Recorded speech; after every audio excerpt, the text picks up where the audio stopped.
Hi, in this video we're going to discuss and offer up some tips on how to get your house ready for house guests. I'll be back in about 15 seconds with the details.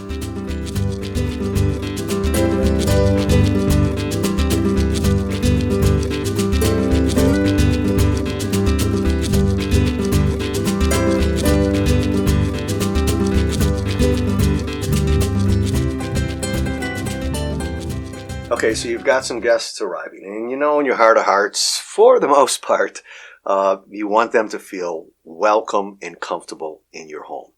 So you also know that some of these guests sometimes can be maybe a little judgmental.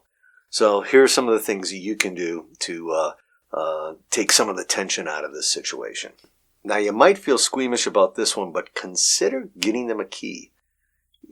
You might not want them to have a key to your house, but think of the inconvenience that you'll encounter having to come home during the day to let them in or out. Or, this also allows them to leave your house at will and get back in. It might make you a little squeamish, but it's not a bad idea if you can trust your guests. Consider putting out some fresh flowers.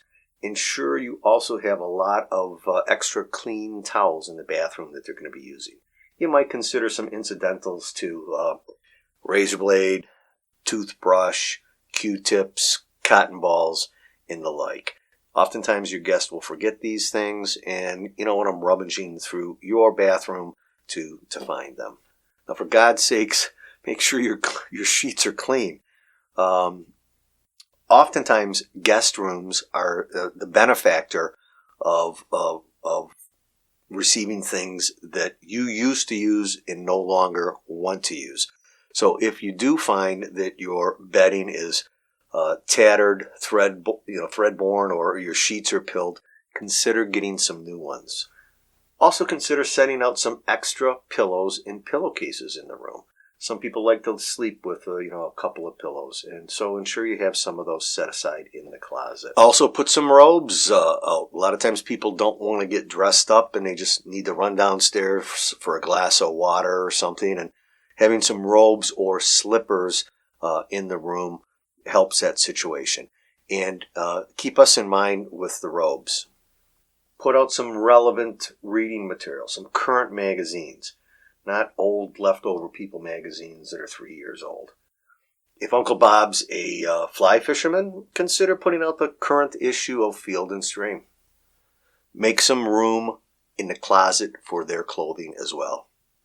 Now, you'll also maybe consider ensuring that the batteries in the remote control are charged. In addition to that, help them set up their wireless devices to your wireless router. You may not really want them using your computer for their kinds of email checks and the like. Also consider stocking up the kitchen and their room with some snacks. People get up at night and they got the munchies, hungry in the middle of the night. Have some little candies or nuts or crackers or whatever in the room. Now, if you do all of these things, your guests are going to feel very welcome, and they are going to feel as if they're special and that they've stayed in a 5-star resort. And now, after all, isn't that what you really want? And again, if you do all these things, you might even pass the scrutiny test that mother-in-laws and Aunt Millies sometimes have. Hey, I hope these ideas have been helpful, and I want to thank you for taking the time to watch this video. As always, if you have any questions, give us a call or send us an email. Thank you.